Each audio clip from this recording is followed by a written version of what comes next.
주님의 몸된 교회에 나와 예배드리는 여러분을 주님의 이름으로 환영합니다. 비도 많이 오는 겨울철인데 오늘 화창한 날씨 가운데 온화한 이 주일을 맞이하게 되었습니다. 하나님의 은총과 복이 여러분과 여러분의 가정과 하시는 모든 일에 충만하시기를 주님의 이름으로 축원합니다. 옆 사람과 인사를 나누시겠습니다. 오늘 잘 오셨습니다. 주님의 축복이 함께 하시기를 빕니다. 이렇게 인사를 나누시기 바랍니다.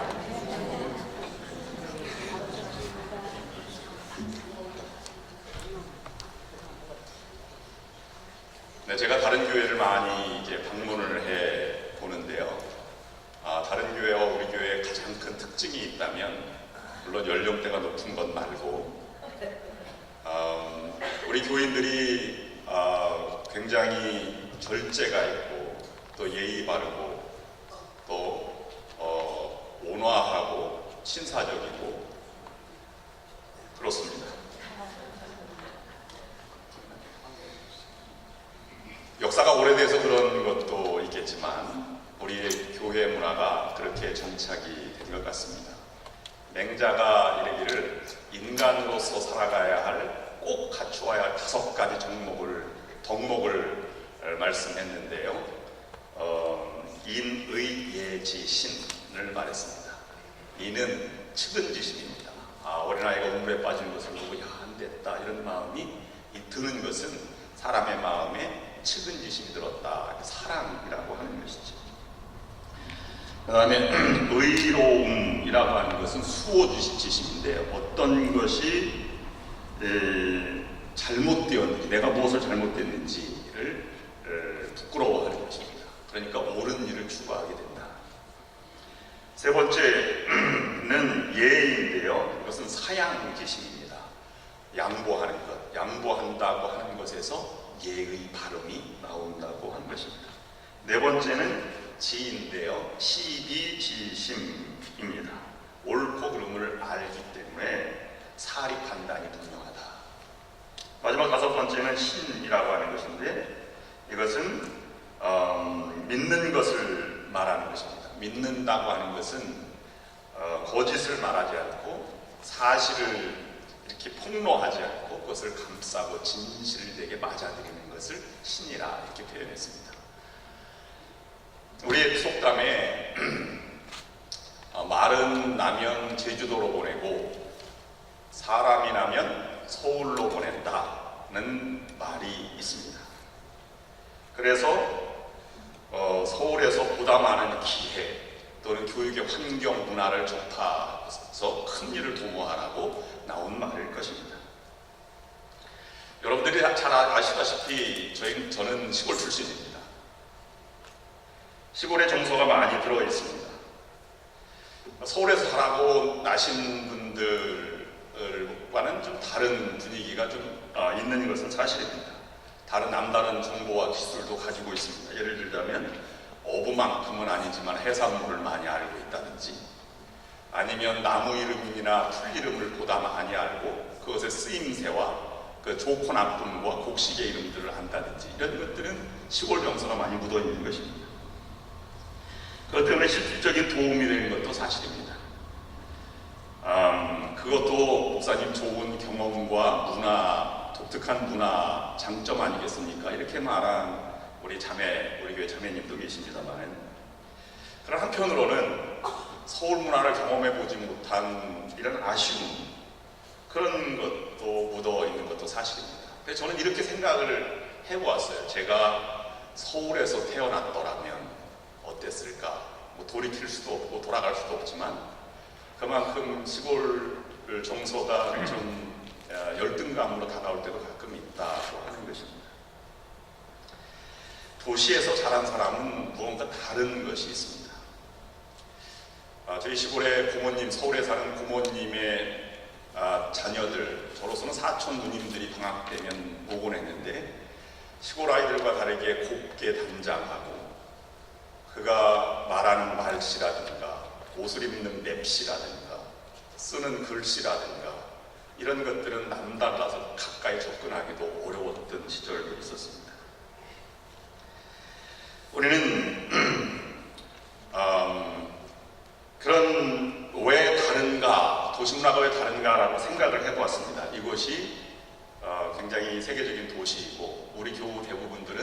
4대 문안 출신들이 많이 계셔서 그런 것 같다 하는 생각을 나름대로 해보았습니다. 이왕 사시려면 서울에 사시는 것이 좋고요. 서울이 아니라면 대도시에 사는 것도 좋고 도시 가까이 사는 것도 하나의 좋은 삶의 방법이다 이런 생각을 나름대로 해보면서 요즘은 분당하는 사람들이 천당 다음에 분당이라고 말들을 많이 한답니다. 제가 볼 때에는 강남 가지 못할 바에야 분당이라도 가야지 하는 자기 합리화에서 나온 말일 것입니다. 학문적으로 보나 문화적으로 보나 미국이 세계의 큰 그 리더 나라인 건 사실입니다. 그래서 국문학자도 미국 유학을 와야 한다 또는 한국사 연구도 미국에서 해야 된다는 것도 총설로 되어 있습니다.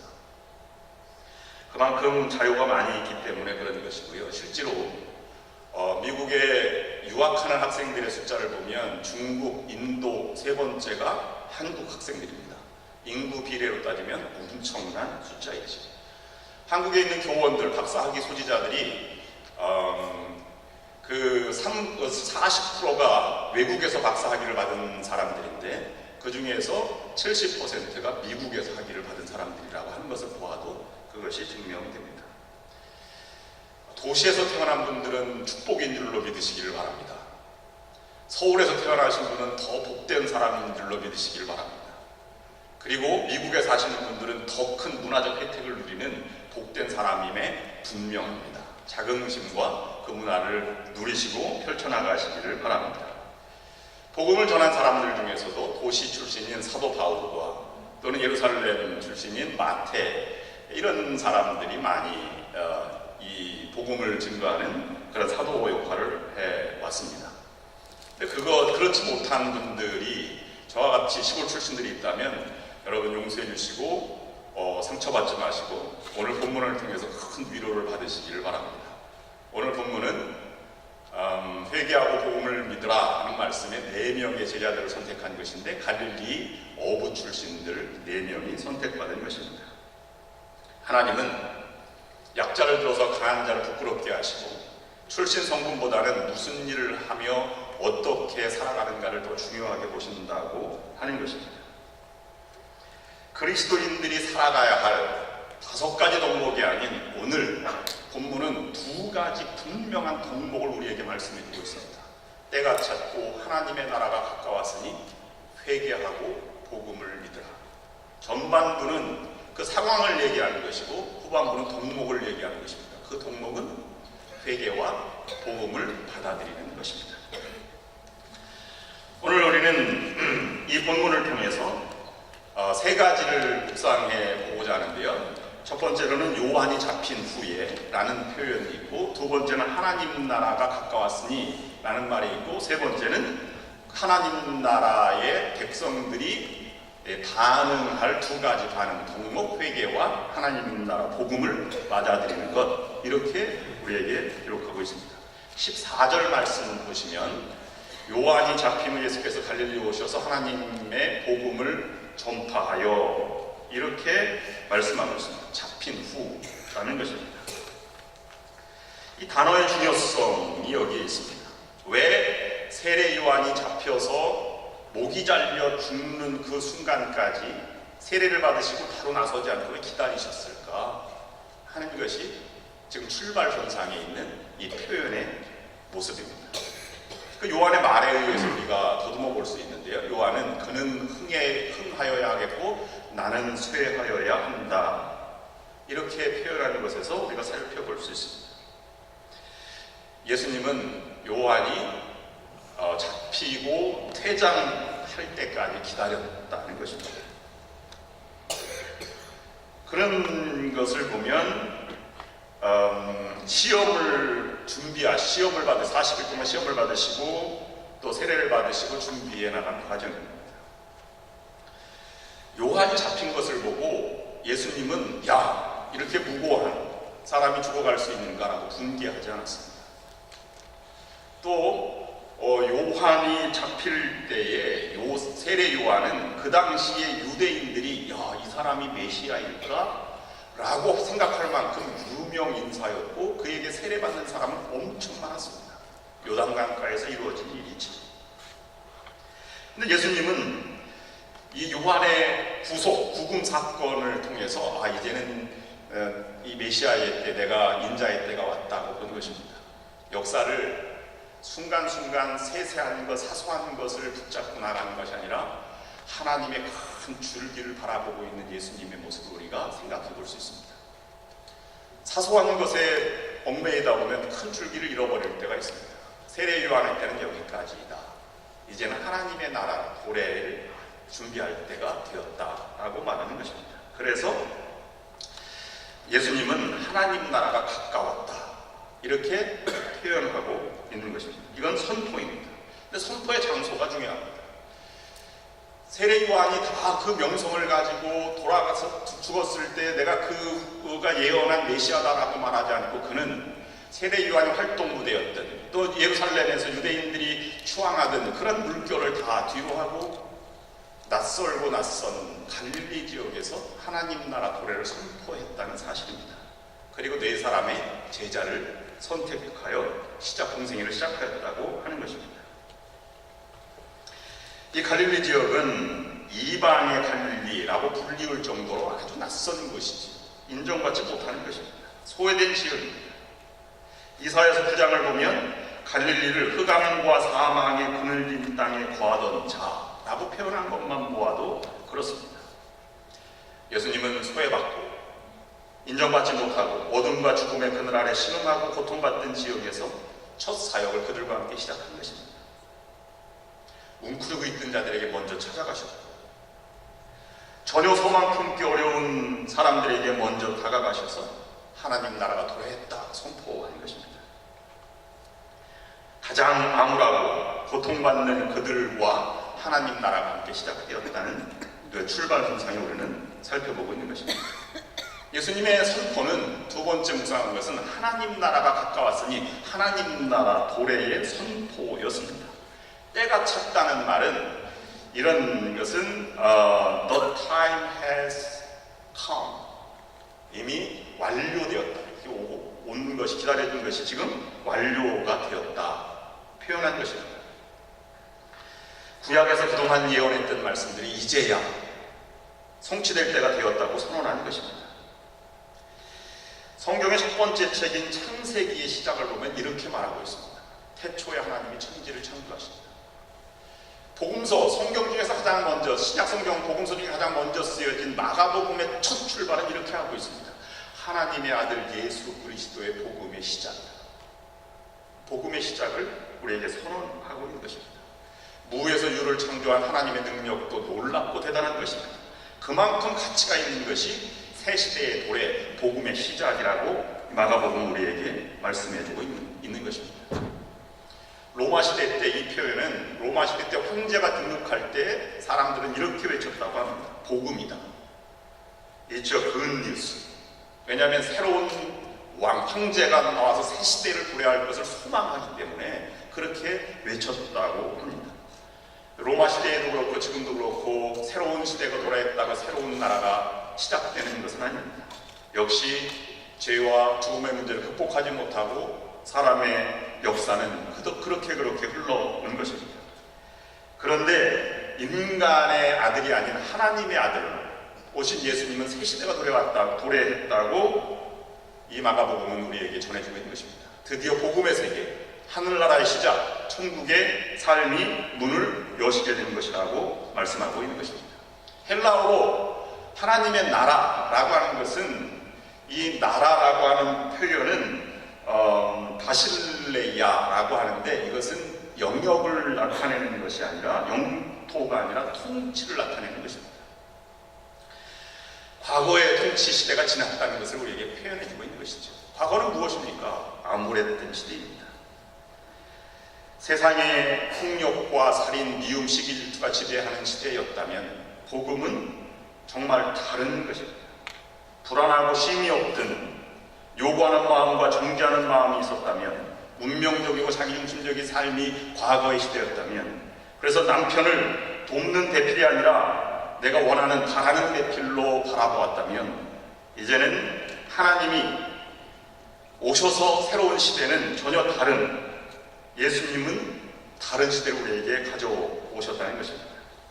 평화를 가져오시고 나귀를 타고, 그리고 예수님 다스림 받을 때에는 어두운 그늘의 자화상이 밝은 빛의 자화상으로 변하게 되는 것입니다. 혼돈과 방황과 어두움에서 벗어나 창조적이고 역동적이며 긍정적인 감격의 삶을 살아가는 시대를 열었다고 하는 것입니다. 그래서 하나님의 의를 행하는 거룩한 순례자의 삶을 살아가게 됩니다. 시작도 하나님의 나라지만 사도행전 1장 3절 말씀에 보면 마지막 시대에도 예수님이 하나님 나라 사역을 말씀하고 선창하셨습니다. 그가 고난받으신 후에 또한 그들에게 확실한 많은 증거로 친히 살아계심을 나타내사 40일 동안 그들에게 보이시며 하나님 나라의 일을 말씀하십니다. 하나님 나라가 주제였습니다.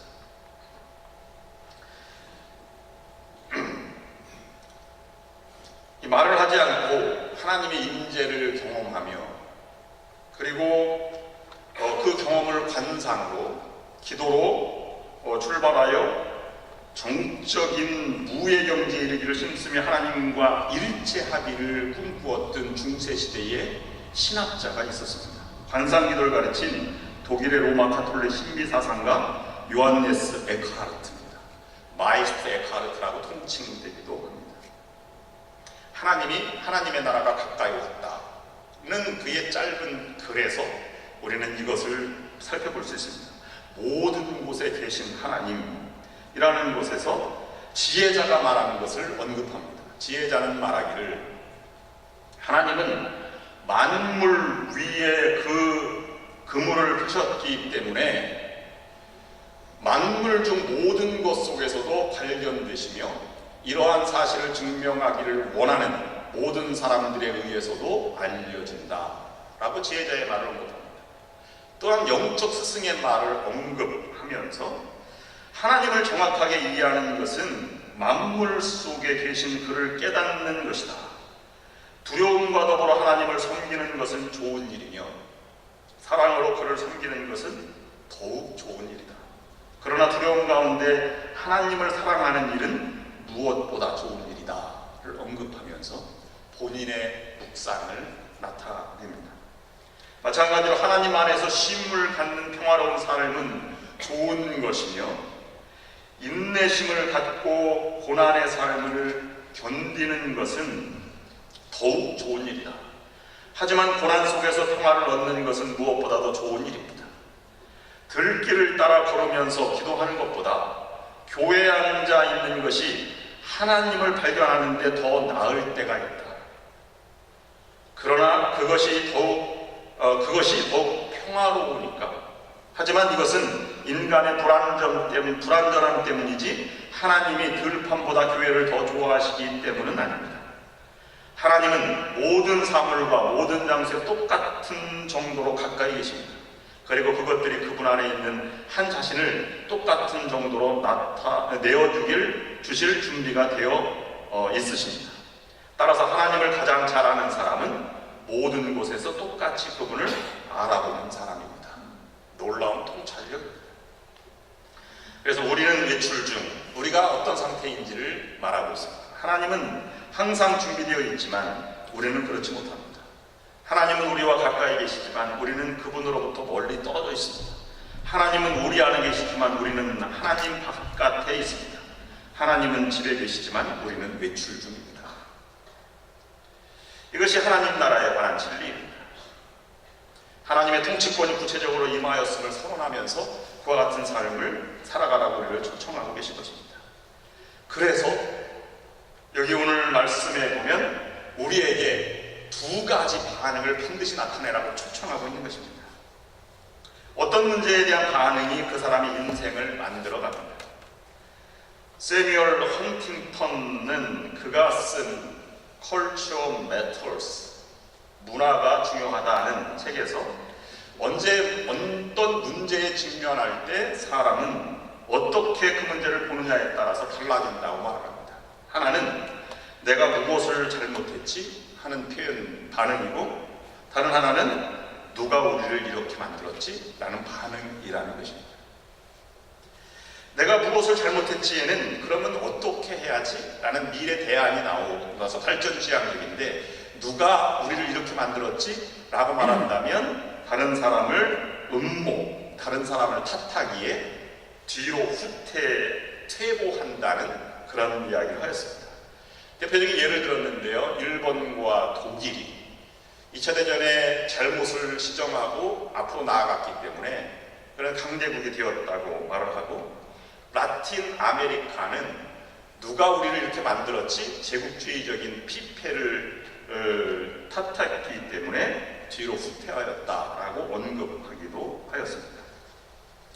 오늘 우리는 어떻게 반응하는가라고 하는 것이 중요한 것입니다. 음악 이론에 보면 원곡을 다시 펼쳐서 다시 전개해 나가는 것을 변주곡이라고 말하지 않습니까? 멜로디, 박자, 아니면 가사 여러 가지로 변주를 만들어가서 화려한 음악을 만듭니다. 중요한 것은 아무리 변주가 심해서 원곡의 줄기를 찾지 못한다고 하더라도 그 원곡의 줄기는 어딘가에 숨어 있어야 곡이 아름다운 곡이 된다고 하는 것입니다. 그런 것을 보면 이 음악의 매력은 변주에 있다고 볼 수 있습니다. 거기에 변화와 통일을 만들어가는 것이 있고, 특별히 그레고리 성가에는 아주 화려하고 아름다운 변주의 가장 대표적인 그런 노래들도 있습니다. 하나님 나라를 선포한 우리들, 하나님 나라 안에 들어가 있던 우리들은 하나님 나라의 변주곡을 연주하는 자들이라고 볼 수 있는 것입니다. 그러기 위해서 우리의 반응은 두 가지입니다. 회개와 복음을 받아들입니다. 15절 말씀을 보시면 이렇게 말씀하고 있습니다. 이르시되 때가 찼고 하나님의 나라가 가까웠으니 회개하고 복음을 믿으라 하시더라. 회개하라고 하는 말은 무엇입니까? 헬라어로 메타노니아라고 말하지만 생각을 다르게 하라, 방향을 바꿔라, 뭐 이런 뜻이 기본적인 것입니다. 가치관, 목적을 바꿔라, 생명의 영을 따라, 하나님의 영을 따라 살아라, 이렇게 말하는 것일 것입니다. 그러나 저는 제 언어로 표현하라면 회개한다 라고 하는 말은 이런 표현이라고 생각합니다. 다르게 살아라. 이전과는 다르게 살아보라. 하나님을 등진 삶에서 하나님을 바라보고 하나님의 빛 아래에서 살아가라. 삶의 변화가 눈물 콧물 흘리는 것으로 멎는 것이 아니라 그것은 후회요 감상일 뿐입니다. 다른 삶을 실천하고 살아보는 것입니다. 그것은 온전히 회개할 때만 얻어지는 것이죠. 거듭남이라고 하는 표현을 씁니다. 물이 끓는 온도가 100도인데 1도에서 0도에서 99도까지는 아무리 오랜 시간이 걸려도 물로 존재할 수밖에 없죠. 그러나 변화의 순간은 100도가 될 때 변화하는 것 아니겠습니까? 1%의 부족이 우리를 그대로 머물게 합니다. 우리는 99%도 좋다고 생각합니다. 그러나 하나님이 원하시는 건 온전한 법칙입니다. 누군가가 이렇게 표현했습니다. 밤새도록 기도원에 가서 기도를 하고 열심히 하고 돌아오다가 배고프니 남의 담에 있는 호박을 따왔다. 이것이 우리가 가지고 있는 신앙이라면 무엇인가 잘못된 것입니다. 1931년 하임리가 산업재해 예방 과학적 접근, 그는 트래블러스 인슈런스 컴퍼니에서 재해를 조사하는 연구원이었었는데요. 연구하다가 그는 놀라운 사실을 발견했습니다. 한 사람이 죽음이 있는 사고가 발생하였다면 거기에서 경상자, 조금이라도 피해본 사람이 29명이 존재한다는 것을 발견했습니다. 그리고 잠재적으로 거기에 들어왔다 나갔다 하는 사람들이 다칠 가능성이 있는 사람이 300명이 있었다는 사실을 발견하였습니다. 그래서 그것을 1대 29대 300이라고 해서 하임리 법칙이라고 하는 것으로 유명해진 그런 사람입니다. 큰 사건이 일어나기 전에 경미한 사건들 숫자가 이렇게 많이 있다는 것을 말하고 있는 것입니다. 여러분 영화 타짜에 보면 타짜에서 너무 자기가 이 도박을 해서 너무 가산이 탕진되어서 끊으려고 손가락을 잘랐는데 어느 날 보니까 도박장의 발가락으로 도박을 하고 있는 자신을 발견하고 있는 것 아닙니까? 나도 모르게 죄의 근성은 그만큼 강한 것입니다. 새롭게 살아간다, 다르게 살아간다는 것은 전혀 다른 삶을 말하는 것입니다. 그리스도 안에서 십자가의 은혜를 누리고 부활을 꿈꾸며 보혈의 은혜를 충만케 임하는 그런 삶을 살아가는 것입니다. 두 번째 반응은 복음을 받아들이는 것입니다. 받아들이는 것이 그의 삶을 바꾸어 나아갑니다. 받아들이기가 쉽지 않습니다. 제가 예를 들면 제가 처음에 교회 나가서 결혼했을 때는 강원도 양양이었었는데요. 동네 한 가운데 뒤에 언덕이 있고 숲이 있고 거기에 흉가 2개가 있고 그 뒤에 그 교회가 있었습니다. 그런데 흉가 중에 하나를 개조해서 방을 제가 이제 사택으로 쓰고 있는 거예요. 그러니까 밤에는 좀 무섭죠. 근데 이제 연애를 해서 집사람과 결혼을 하게 됐는데 장모님이 시차를 오셨습니다. 그래서 흉가가 옆에 있는 사택을 바라보더니 이 집에서는 우리 딸을 보낼 수 없다. 새 집을 짓거라. 그러면 딸을 주겠다. 이렇게 얘기를 하셨어요. 그래서 제가 그 새로운 사택, 교회 옆에 사택 짓느라고 죽을 뻔했습니다. 그 결혼을 했죠. 그래서 결혼을 해서 이제 새로운 집을 지어서 아래층에 쓰던 식기들을 이제 옮겨놨는데요.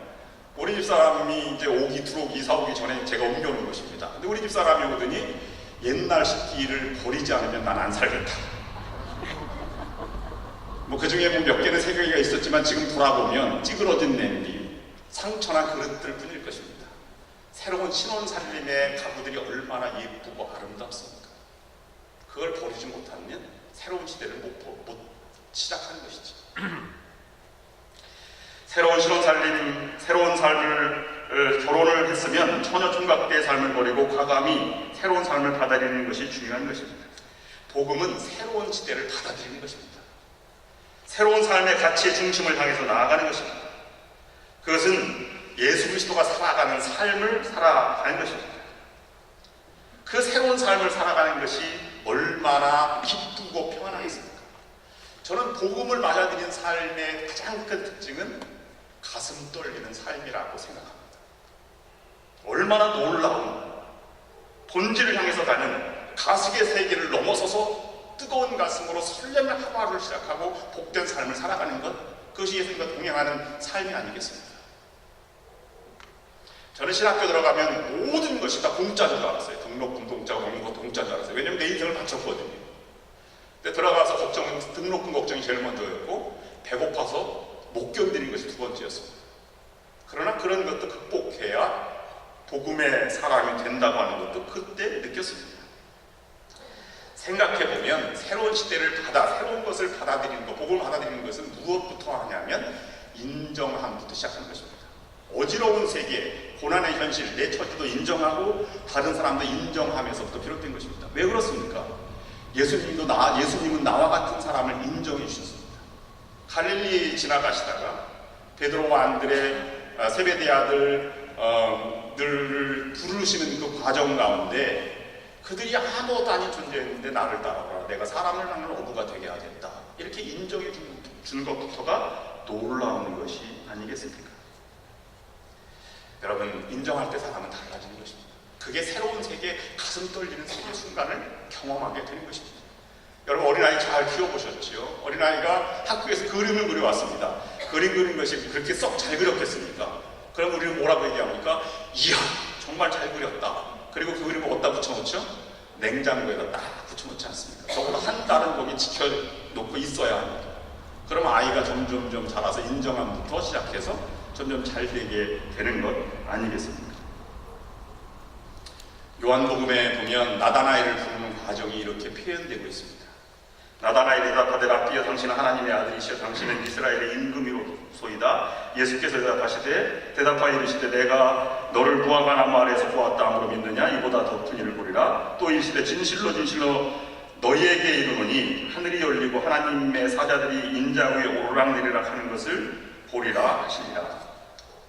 지금까지 살아오지 못한, 기대도 전혀 하지 못한, 보지 못하고 발견하지 못하고 걸어보지 못한 길을 내가 걸어보게 될 것이다. 복음 안에서 그 세계를 우리에게 초청하는 것이 예수님의 복음의 세계입니다. 회개하라. 다른 삶을 살아라. 기대하라. 가슴 떨리는 복음의 세계로 뚜벅뚜벅 걸어가거라. 그러면 놀라운 일이 우리에게 있을 것이다 하는 것입니다.